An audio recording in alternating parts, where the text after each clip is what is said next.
งานเข้ากรรมพัฒนาหาทุนสมทบปรับปรุงและขยายอาคารเอกประสงค์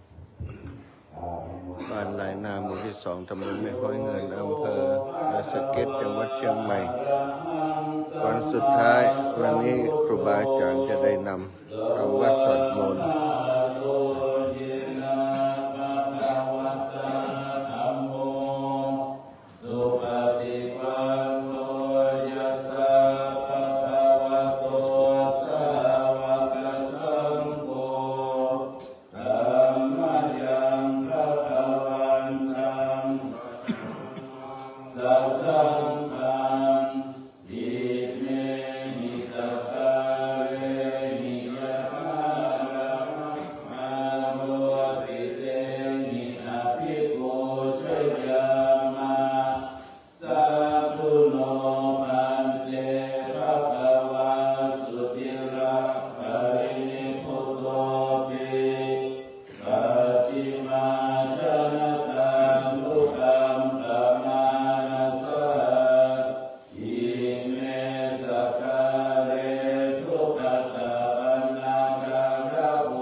จิตตวะโพธิโตตัมเตสัสสะภะวะตุเตชะยามังคารานินันโตปะนันทะ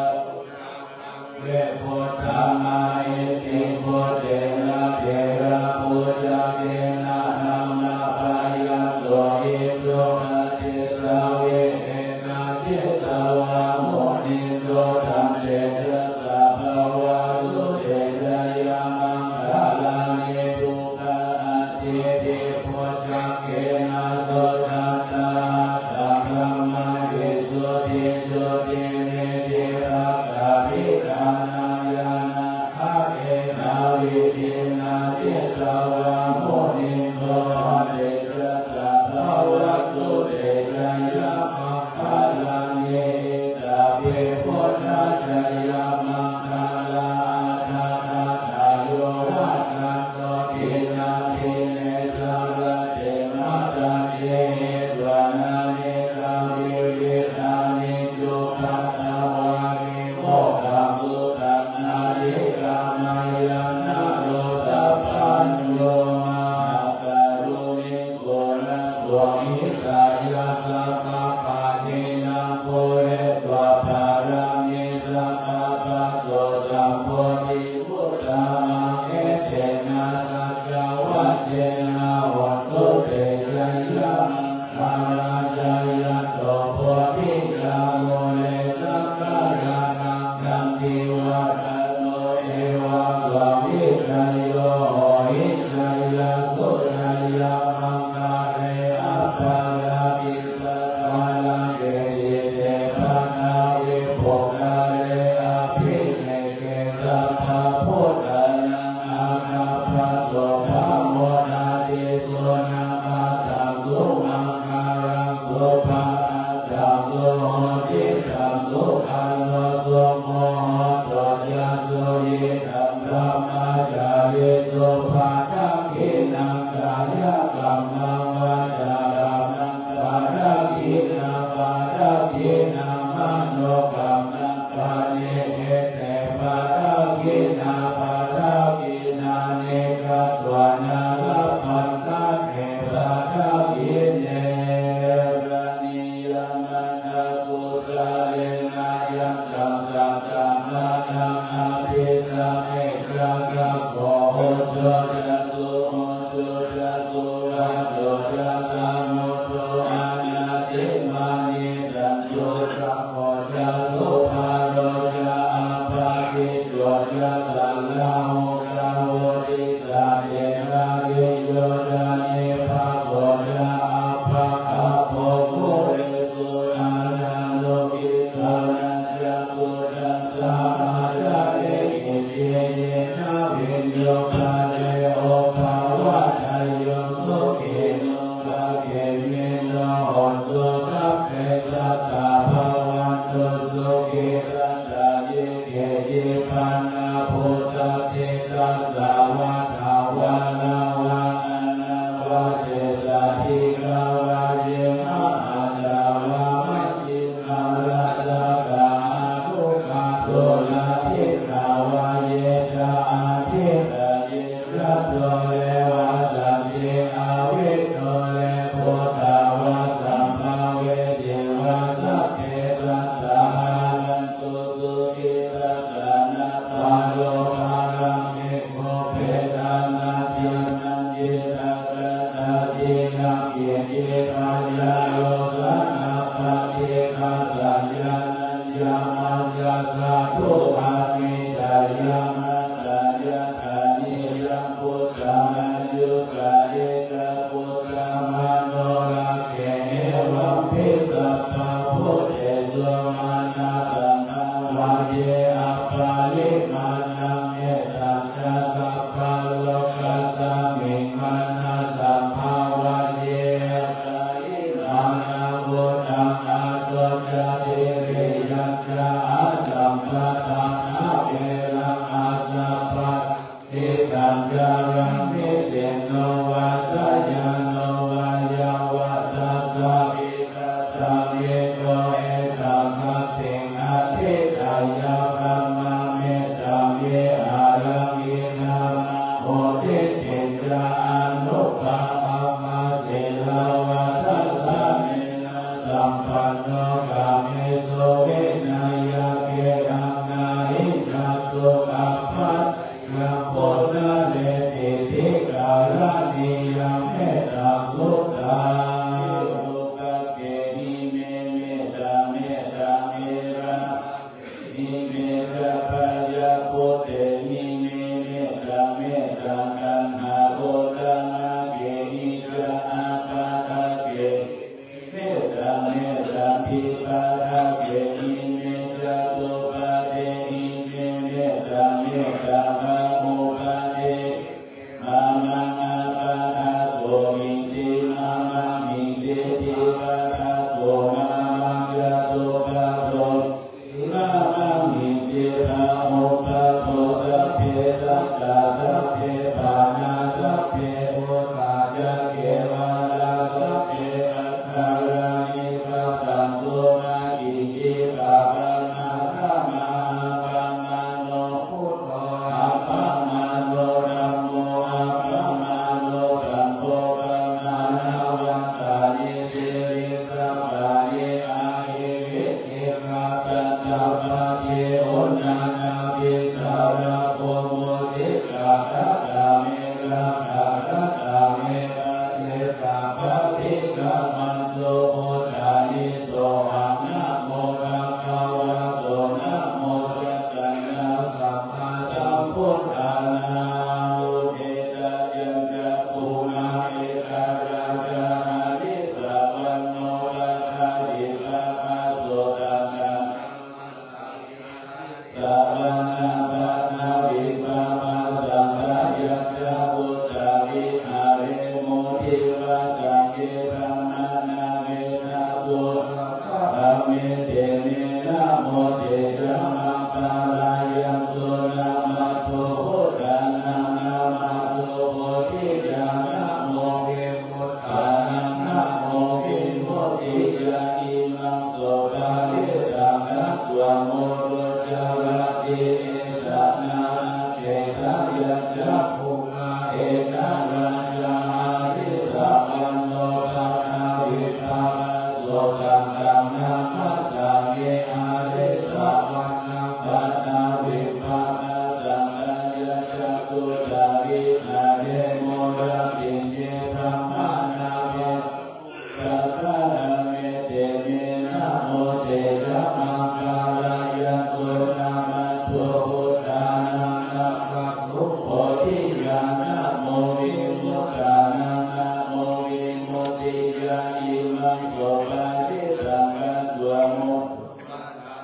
ตัปปะยิติโมระปะริตังยันตุนิมิตังอาวะมังคาลังยะโยธัมมานะโพสัตตุนะสัพพะโตปะปะทะโหตุสุขินังอาคัตตังพุทธานุภาเวนะวินัสสะเมตุยันตุนิมิตังอาวะมังคาลังยะโยธัมมานะโพสัตตุนะสัพพะโตปะปะทะโหตุสุขินังอาคัตตังธัมมานุภาเวนะวินัสสะเมตุยันตุนิมิตังอาวะมังคาลังยะโยธัมมานะโพสัตตุนะสัพพะโตปะปะทะโหตุสุขินังอาคัตตังสังฆานุภาเวนะวินัสสะเมตุสัพพะพุทธะกัจจานะโอสัทธะพุทธังมังคลังหิตังเอวังมนุสสานังพุทธเตตินะโสทินะนะสัตตุปะนาวะสัพเพตุกามุปัสสะเมตุเตสังฆตัวอังคารัตนังโอสัทธะอุตวารังปาริรังโมปัสสะมานังอัมมะเตตินะโสทินะนะสัตตุปะสัพเพปัญญาโมปัสสะเมตุเตสังฆตัวสังฆรัตนังโอสัทธะอุตวารังอาโมนาย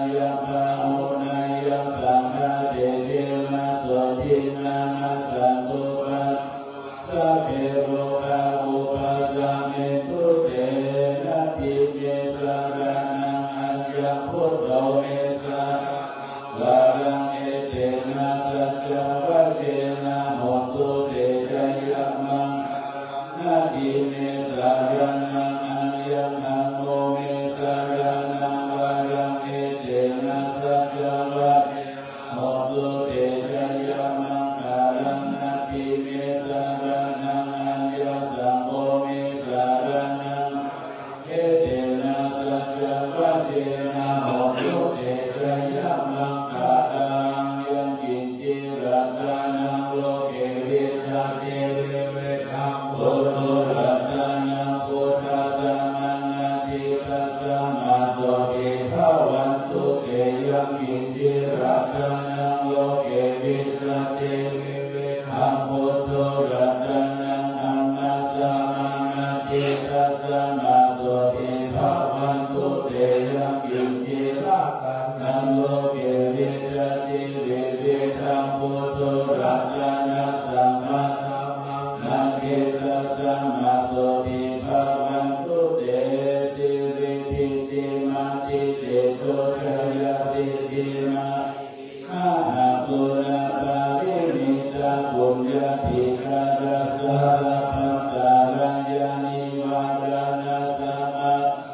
ภะคะวะโตอะระหะโตสัมมาสัมพุทธัสสะภะคะวะติสัมมาอะปุรัตนานุภาเวนะอาทิตยานุภายัญจนานุภาเวนะอัตถุตระมังคลานุภาเวนะสัพพนารังสียานุภาเวนะเกตุนาลานุภาเวนะทัสสะปารามิตานุภาเวนะทัสสะอุปปารามิตานุภาเวนะทัสสะปารามังอัปปารามิตานุภาเวนะสีลสมาธิปัญญานุภา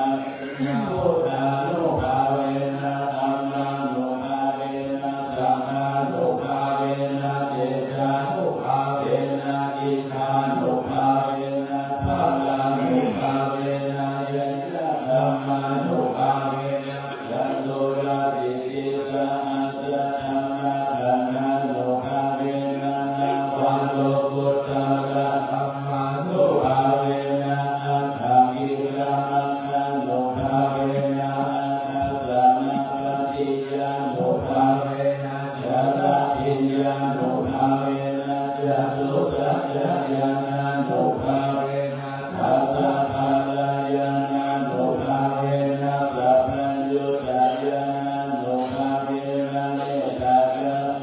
โมทิตาอุนุภาเวนะสัพพะปาริตานุภาเวนะรัตนัตยะสารนา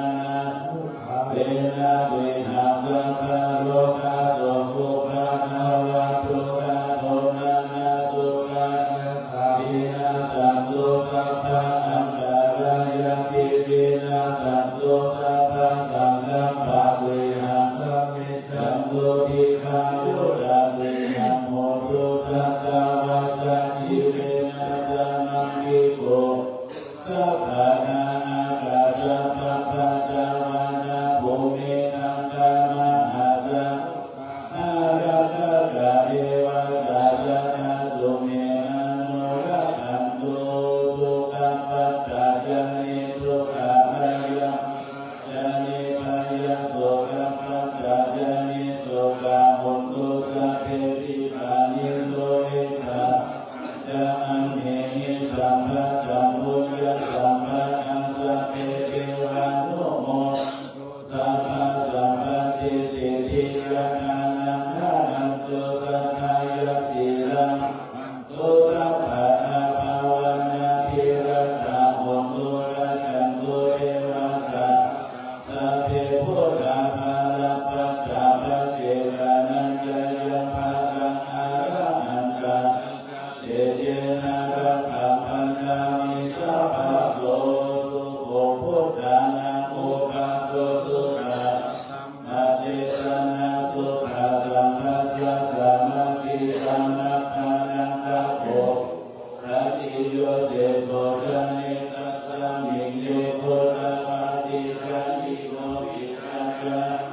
สัมปันโนสุเตโสเทวมนุเสติวัตปะติอาทิตโยระติมาปะติกัสสิมาสัมนันโตปะติโยตัปปะติ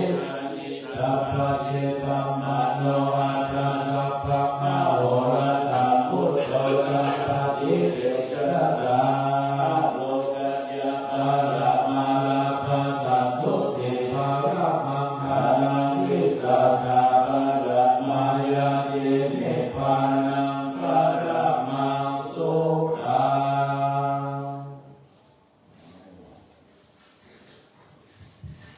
ต่อไปผมนะครับขอการนโมสามจบนะครับนะโมตัสสะภะคะวะโตอะระหะโตสัมมาสัมพุทธัสสะนะโมตัสสะภะคะวะโตอะระหะโตสัมมาสัมพุทธัสสะนะโมตัสสะภะคะวะโตอะระหะโตสัมมาสัมพุทธัสสะอะติเรกะตะหังอะติเรกะตะหังปฏิคิปามิปินดิปาติกังหัง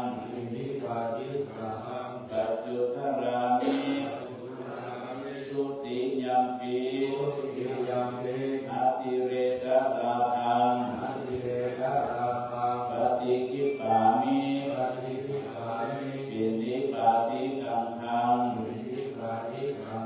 ปัจจุทรามิยะตาติยัมปิอะติเรกะตะหังปฏิคิปามิปินดิปาติกังหังปัจจุทรามิโลรุปะจารังปฏิคิปามิสัพพะตานะจาริกังหังปัจจุทรามิทุติยัมปิโลรุปะจารังปฏิคิปามิสัพพะตานะจาริกังหังปัจจุทรามิตาติยัมปิโลรุปะจารังปฏิคิปามิสัพพะตานะจาริกังหังปัจจุทรามินานาสนะโภชนังปฏิคิปามิเอกาสนิกังหังปัจจุทรามิทุติยัมปินานาสนะโภชนังปฏิคิปามิเอกาสนิกังหังปัจจุทรามิตาติยัมปินานาสนะโภชนังปฏิคิปามิเอกาสนิกังหัง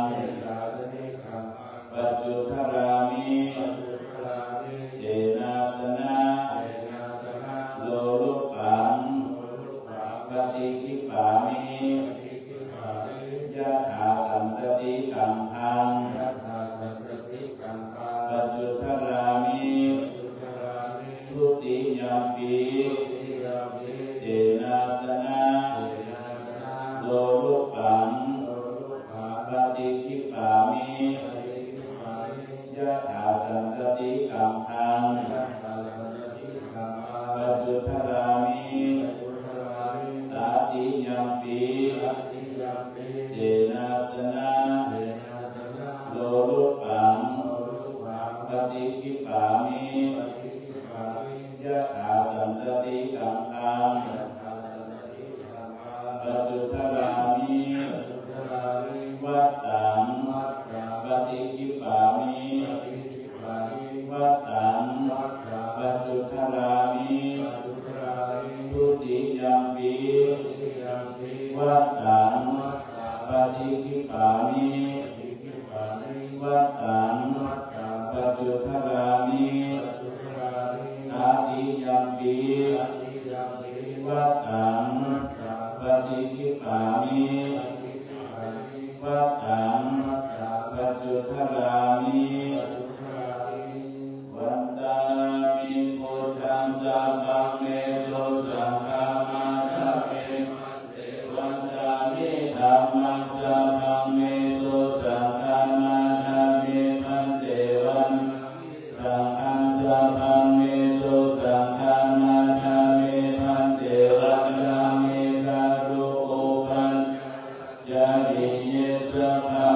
โลสักขามาทาเมพันเตวันตานิกรรมฐานังสัพพะเมโลสักขามาทาเมพันเตวันตานิอาราเมมาทาสิมายังสัพพะเมโลสักขามาทาเมพันเตวันตานิเจติยังสัพพะสัพพะทาเนสุปฏิปิตาสาริระทันตุมหาโพธิพุทธรูปังสักการังสัทธานาคาโลเกเทวะโลเกพระมาโลเกจัมปุริเปรังกาทิเปสาลิระทันตุโยเกสาราตุโยอาระหังดานาตุโยเจติยังคันธาตุริยตุระสิติสังหเสธรรมกันเทสะเพสัมปะระเจติยังนานา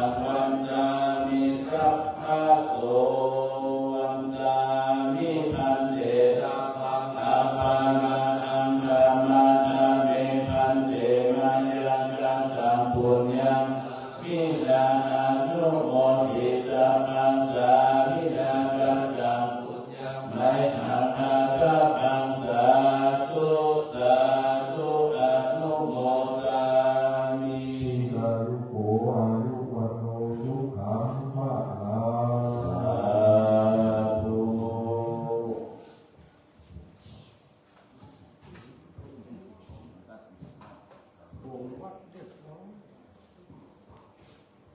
ทะเลาะบ้างจะว่าหลับเลยทะเลาะ